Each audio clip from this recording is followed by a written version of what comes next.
E o Ministério da Cultura e o IPHAN, o Instituto do Patrimônio Histórico e Artístico Nacional, estão estudando a construção de um memorial remetente ao dia 8 de janeiro, quando alguns extremistas invadiram e depredaram prédios públicos na Praça dos Três Poderes. O projeto está sendo conduzido pela atual ministra da Cultura, Margarete Menezes, e dentro de algumas semanas nós teremos aí algum tipo de novidade.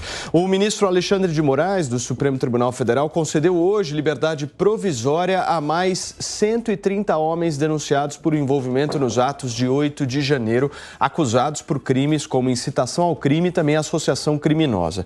Moraes considerou que os envolvidos não representam mais risco processual ou à sociedade neste momento, respondendo inclusive ao processo em liberdade. No entanto, eles terão que cumprir as medidas cautelares aplicadas, o que inclui também o uso de tornozeleira eletrônica, o recolhimento domiciliar no período noturno e também nos finais de semana, a apresentação semanal ao juízo da comarca de origem, o cancelamento de todos os passaportes e também a suspensão de porte de arma de fogo.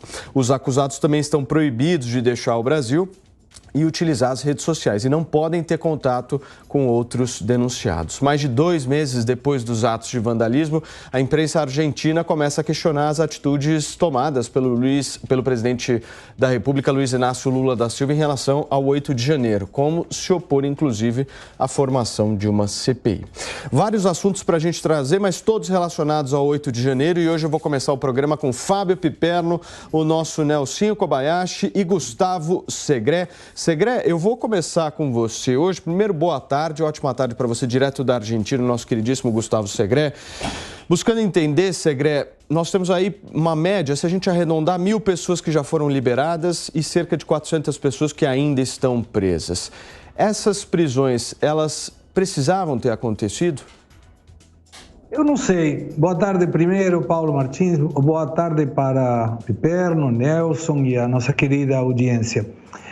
Mas, Paulo, eu não sei se está certo ou errado, eu não tenho competência técnica para afirmar isso. Imagino que, se o ministro Alexandre de Moraes determinou a prisão, deve ter algum motivo jurídico que permita essa questão. O que me chama a atenção, primeiro, é a demora para a soltura de quem, teoricamente, não apresenta mais nenhum risco. Já passaram mais de 60 dias do fato. E a outra questão é que começa, como você bem indicava, a aparecer na mídia internacional, pontualmente na de Argentina, no dia de hoje, no portal Infobae, que é o maior portal de leitura em termos virtuais, ele não tem um jornal impresso, que questiona não somente a colocação da liberação das imagens, das filmagens por parte do governo Lula do assalto do Planalto e por outra questão, questiona seriamente por que o governo Lula não quer essa CPMI. E hace menção, inclusive, o senador Humberto Costa, que é o vice-presidente do PT, e ele atribui que ele assinou, inclusive, a primeira petição feita pela senadora Soraya, que depois retirou a assinatura. E aí não se entende muito bem o motivo pelo qual, no começo, eram a favor da investigação parlamentar e agora não tanto. Então, são assuntos que começam a aparecer na mídia internacional e que colocam o governo numa situação complexa, porque é muito difícil para o governo Lula explicar como, se foi ataque de uma tentativa de golpe de Estado, não tem o próprio governo, que foi a vítima, teoricamente, disso, o interesse de saber quem organizou, quem financiou e quem participou. Muito bem, Segré. Piperno, ótima tarde para você. Agora, à tarde, o diretor, inclusive geral da Polícia Federal, Andrei Augusto Passos Rodrigues, foi um dos convidados de um seminário na Fundação Getúlio Vargas. E ele diz claramente que aqueles que foram, de alguma forma, presos no dia 8 de janeiro, tiveram um surto coletivo. E ele bate na tecla da regulamentação das redes sociais. Como é que você vê isso? Boa tarde, Paulo Matias, Segré, Nelson, nossa audiência. Olha, Paulo, o Arthur Lira também diz que agora tem que se pensar numa solução que seja um meio termo nessa questão da regulamentação das redes sociais, sem que eu entenda muito o que queira dizer isso, né? E muitos países também estão tateando em relação a essa questão, porque é claro que, de um lado, se houver algum tipo de restrição ou de aperto, é óbvio que se estaria exatamente atacando uma forma de liberdade de expressão. Da mesma forma que, ao se permitir que as redes elas continuem como terra de ninguém, você pode, inclusive, chegar a extremos de estimular atos como o 8 de janeiro, como a invasão do Capitólio. Então não é um assunto fácil, ninguém tem a fórmula mágica para se resolver esse tema. Esse tema é muito sensível e esse tema é muito novo aí nas sociedades modernas. Porque você veja, por exemplo, em relação ao 8 de janeiro, né, foram presas aí 1.400 e tantas pessoas, hoje acho que tem 502 que ainda permanecem presas, aquelas que provavelmente cometeram as maiores infrações, e é óbvio que também todas essas pessoas estão sendo investigadas aí individualmente, né? Estão se recolhendo provas e indícios em relação a cada um deles para saber quem é que pode ser solto, e aliás, muita gente já foi. Quem é que vai ter que usar algumas medidas, em relação a quem a justiça vai adotar medidas restritivas e quem vai continuar preso de forma preventiva para resolver para responder esse processo. Piperno, posso trazer a fala aqui do diretor-geral da Polícia Federal hoje, agora há pouco, inclusive, uma fala bem fresquinha da participação dele no seminário da Fundação Getúlio Vargas, né? O senhor, eu já vou aproveitar e passar para você emendando nessa fala. Ele diz o seguinte, abre aspas, não se pode falar em liberdade absoluta nas redes sociais se não existe direito absoluto. Posso usar como exemplo, e aí ele traz uma fala forte em relação ao 8 de janeiro, ele usa a expressão surto coletivo que aconteceu em Brasília e que, segundo ele, nasceu nas redes sociais no dia 8 de janeiro, que foi a maior prisão coletiva da história do Brasil e talvez do mundo, e que as pessoas não se deram conta das responsabilidades do que fizeram no mundo real. Ele usa essa expressão, Nelson, surto coletivo. Pois é, infelizmente, né, Paulo? Tudo agora é coletivo quando a gente deveria tratar as coisas como responsabilidades individuais. Primeiro, muito boa tarde a você, ao Piperno, ao Segré, a toda a nossa querida audiência. O que a gente vê nesses dias todos aí, nos últimos dias pelo menos, que a gente vê todos os dias o Supremo Tribunal Federal soltando pessoas. No Dia das Mulheres soltaram as presas, hoje solta mais 130 pessoas que estavam presas, e tudo de acordo com o que o Piperno disse agora mesmo. Está todo mundo preso e agora vai vendo quem tem condições de ser solto. Infelizmente, isso não cabe em Estado democrático. Prendeu-se todo mundo e agora vai vendo quem solta. No Estado democrático, no processo penal que a gente tem vigente no nosso país, as pessoas devem ser presas se contra elas tiverem indícios mínimos de presença dos requisitos da prisão preventiva. Não é prende todo mundo depois solta, é estejam todos soltos, porque há sobre todos eles o princípio da presunção da inocência, e contra quem tiver indícios de presença dos requisitos da prisão preventiva, que se prenda. Agora é estranho, né? Porque para essas pessoas, essas 1.500 pessoas que foram presas, vai lá, prende todo mundo, depois vê quem solta. Mas por que não vai, então, a polícia, o Ministério Público e o próprio Supremo Tribunal Federal, que é muito proativo nessas questões do dia 8, por que não vai, por exemplo, numa biqueira, num morro, e prende todo mundo e depois vai vendo quem solta? Por que não vai no Congresso Nacional, no plenário da Câmara dos Deputados e no próprio Senado Federal, prende todo mundo e depois vê quem solta? Por que num esquema de corrupção não há o mesmo tratamento? Porque para todos estes outros traficantes, corruptos e tal, vigora o princípio da presunção de inocência e o devido processo legal. Mas contra esses do dia 8, não vigora. Enfim, a gente tem um tratamento de exceção que pressupõe a existência de um estado de exceção, o que não é aceito em democracia. E veja só, tudo em nome da própria democracia. Em relação a isso que você falou, Paulo, dessa preocupação com a liberdade de expressão, de que não é um direito absoluto, de fato não é um direito absoluto. Aliás, poucos são os direitos absolutos, né? Há quem diga que o único direito absoluto é o direito do pensamento, que daí você pensa o que quiser. Outros dizem que o único direito absoluto é, na verdade, o da dignidade.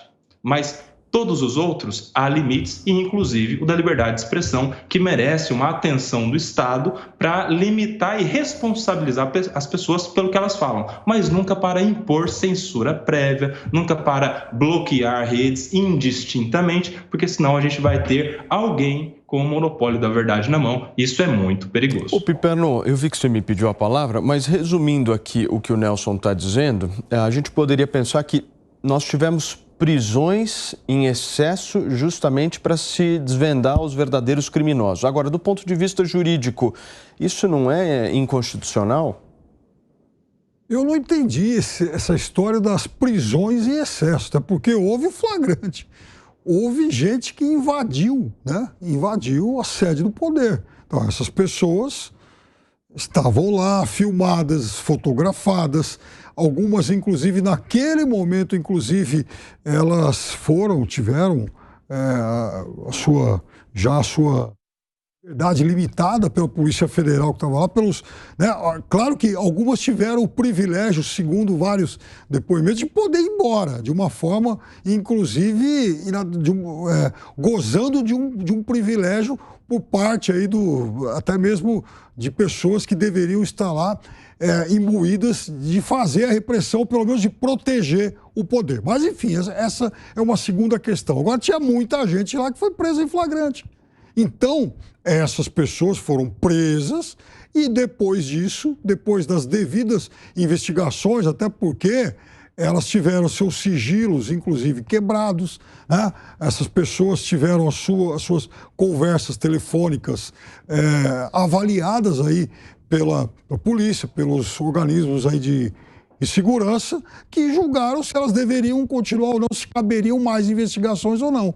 Agora, pessoas que tiveram suspeitas que até aqui não tiveram, elas têm suspeitas menores recaindo sobre elas foram embora e continuarão respondendo ao processo. Então não é que houve prisão aí de baseada sem nenhuma razão.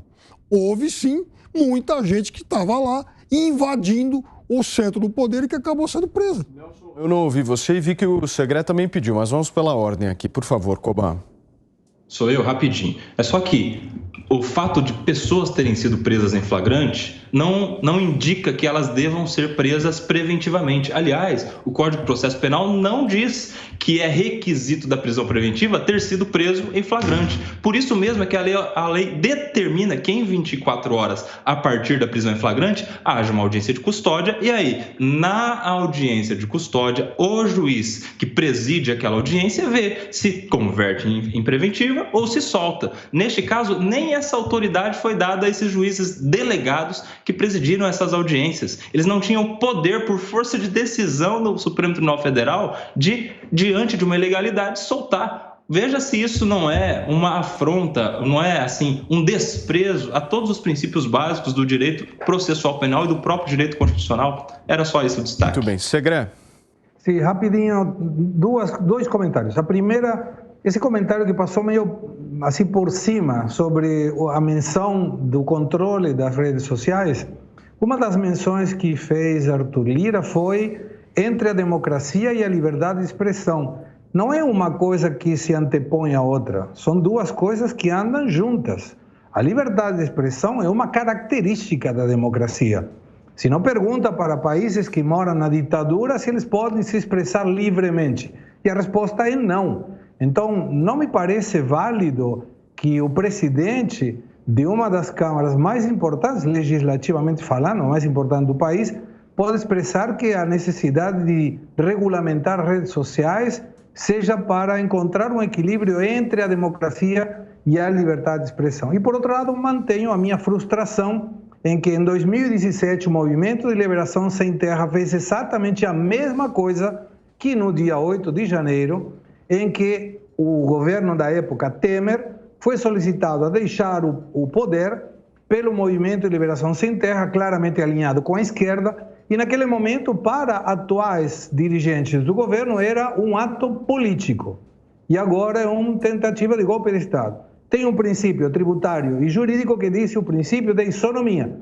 Todos somos iguais perante a lei. Senhores, vamos voltar naquela discussão que nós estávamos, Piperno, porque eu vi que você estava um pouco insatisfeito aí com as falas, tanto do Segré quanto do Nelsinho Kobayashi, mas de maneira nenhuma querendo abalar o clima saudável que a gente estipulou. De forma nenhuma. O Segré lembrou um episódio muito importante, ocorrido em fevereiro de 2017, quando, de fato, um grupo de manifestantes do Movimento Sem Terra invadiu o Ministério da Fazenda. Muito bem. É claro que foi uma ação que poderia, deveria, e não sei se motivou algum tipo de punição. De fato, perdoe-me aí a omissão, mas eu, enfim, desconheço qual foi o desfecho dessa ação.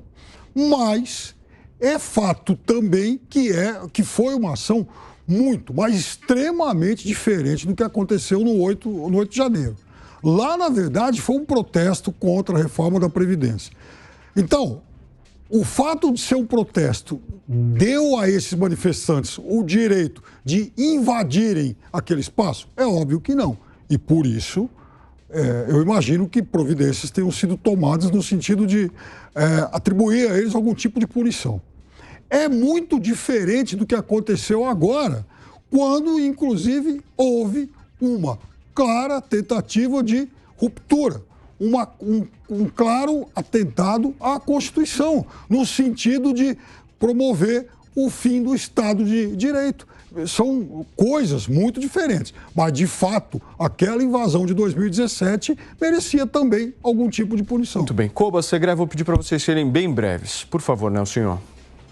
Bom, é só que os dois são criminosos, tanto os atos do dia 8 quanto os atos citados aí pelo Segré. São atos ambos que atentam contra a democracia e contra os poderes constituídos. Um contra o poder legislativo, que naquela ocasião votava a reforma da Previdência, que é um poder, tão quanto o outro poder, que era o judiciário, no caso do TSE, que era o alvo das manifestações do dia 8.